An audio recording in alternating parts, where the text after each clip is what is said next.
Are के साथ general study YouTube channel में आपका स्वागत है। आज जब नए आए हैं चैनल पे तो चैनल को सब्सक्राइब कर ले और अपने दोस्तों में शेयर करें और लाइक करें। चलिए आज तुगलक वंश पे क्लास होगी तो पूरा लास्ट तक वीडियो देखें। तुगलक वंश के संस्थापक कौन थे? तुगलक वंश के संस्थापक गाजी मलिक, गयासुद्दीन तुगलक उनका नाम था। तुगलक वंश की स्थापना कब हुआ था? तुगलक वंश की स्थापना 1320 ईस्वी में। गयासुद्दीन तुगलक के शासनकाल में मंगोलों ने भारत पर कितनी बार आक्रमण किया था? 29 बार आक्रमण किया था। गयासुद्दीन तुगलक के शासनकाल में मंगोलों कितने बार भारत पर आक्रमण किया था? 29 बार। तुगलकाबाद की नींव किसने डाली थी? तुगलकाबाद की नींव किसने डाली थी? गयासुद्दीन तुगलक। ये क्वेश्चन दिल्ली पुलिस में पूछा गया 1998 में। तुगलकाबाद कहाँ है? तुगलकाबाद दिल्ली के निकट है। तुगलकाबाद। गयासुद्दीन तुगलक लगान के रूप में उपज का कितना भाग लेता था? 1/10 से 1/12 भाग लेता था। गयासुद्दीन तुगलक लगान के रूप में उपज कितना भाग लेता था? 1/10 से 1/12 भाग लेता था।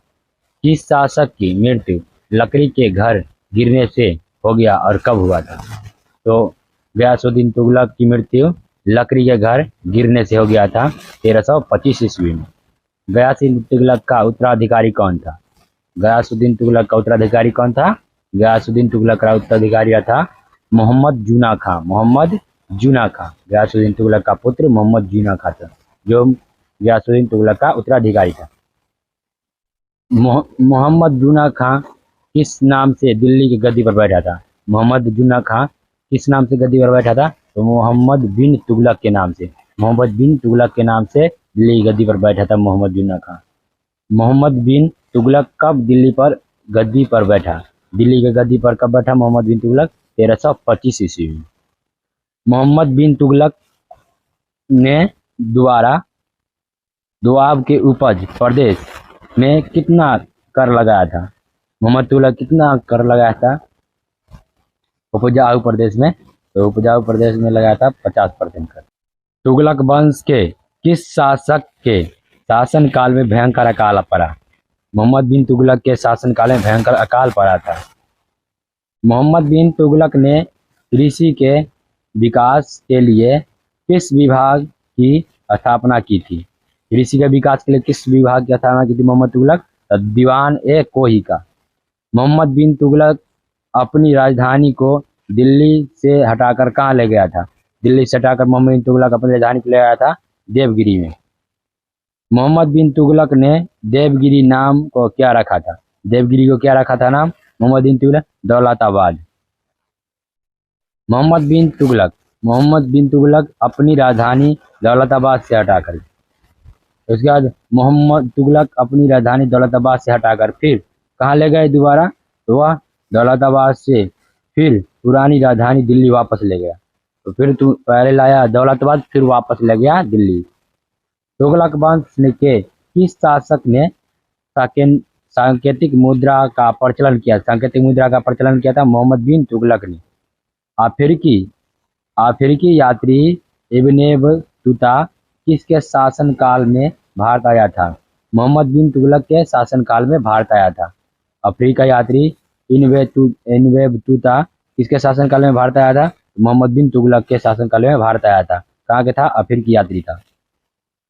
इब्ने बतूता को अपना राजदूत बनाकर किसने चीन भेजा था?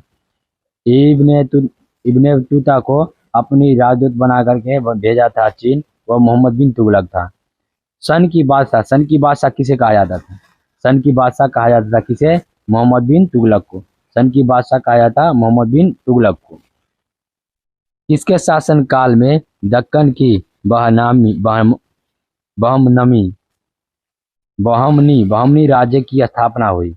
किसके शासनकाल में दक्कन में बहमनी राज्य की स्थापना हुई? तो मोहम्मद बिन तुगलक के शासनकाल। मोहम्मद बिन तुगलक की मृत्यु कब हुई और कैसे हुई? तो मोहम्मद बिन तुगलक की मृत्यु 1351 ईस्वी में हुआ था। 1351 ईस्वी में मृत्यु हो गया मोहम्मद बिन तुगलक का गंभीर बीमार होने के कारण। मोहम्मद बिन तुगलक की मृत्यु के बाद दिल्ली के राजगद्दी पर कौन बैठा? फिरोज शाह तुगलक। मोहम्मद बिन तुगलक मर गए, उसके बाद कौन बैठा था राजगद्दी पर दिल्ली के? तो फिरोज शाह तुगलक, जो 1351 ईस्वी में बैठे। फिरोज शाह तुगलक कौन थे? फिरोज शाह तुगलक मोहम्मद बिन तुगलक के चचेरा भाई, मोहम्मद बिन तुगलक के चचेरा भाई। फिरोज शाह तुगलक ने कौन कौन से प्रमुख नगरों की स्थापना किए थे? हिसार, फिरोजाबाद, जौनपुर, फिरोजपुरी, फतेहाबाद। सर्वप्रथम ब्राह्मणों पर जजिया कर लगाने वाला कौन लगाया था? जजिया कर ब्राह्मणों पर सबसे पहले फिरोज शाह तुगलक जजिया कर लगाया था ब्राह्मणों पर, फिरोज शाह तुगलक। फिरोज शाह तुगलक ने दिल्ली में किस दुर्ग का निर्माण करवाया? किस दुर्ग का निर्माण कराया फिरोज शाह तुगलक ने? तो फिरोज शाह कोटला दुर्ग का निर्माण करवाया। कहाँ? दिल्ली में। फिरोज शाह तुगलक ने कौन सी प्रसिद्ध नहर बनवाई? प्रसिद्ध नहर बनवाई यमुना नहर। यमुना नहर बनवाई कौन? फिरोज शाह तुगलक ने बनवाई यमुना नहर। दिल्ली सल्तनत के इतिहास में किस शासक ने अपने आप को खलीफा का नायब घोषित किया? फिरोज शाह तुगलक ने अपने आप को खलीफा का नायब घोषित किया। मध्यकालीन इतिहास में पहला कल्याणकारी शासक किसे कहा जाता है? फिरोज शाह तुगलक को कहा जाता है मध्यकालीन इतिहास के कल्याणकारी शासक। किसको? फिरोज शाह तुगलक को। फिरोज शाह तुगलक की मृत्यु कब हुई? तो 1388 ईस्वी में मृत्यु हुआ फिरोज शाह तुगलक। फिरोज शाह तुगलक की मृत्यु के बाद दिल्ली की गद्दी पर बैठा फिरोज शाह के पौत्र मतलब पोता तुगलक शाह। तुगलक शाह के बाद दिल्ली की गद्दी पर कौन बैठा? फिरोज शाह तुगलक का दूसरा पौत्र अबू बकर के बाद दिल्ली के गद्दी पर कौन बैठा? शाहजादा मोहम्मद बैठा अबू बकर के बाद दिल्ली गद्दी पर। शाहजादा मोहम्मद किस उपाधि के साथ दिल्ली की गद्दी पर बैठा था? नसीरुद्दीन मोहम्मद शाह दिल्ली की गद्दी पर बैठा था। उसके बाद नसीरुद्दीन मोहम्मद शाह की मृत्यु के बाद दिल्ली की गद्दी पर कौन बैठा?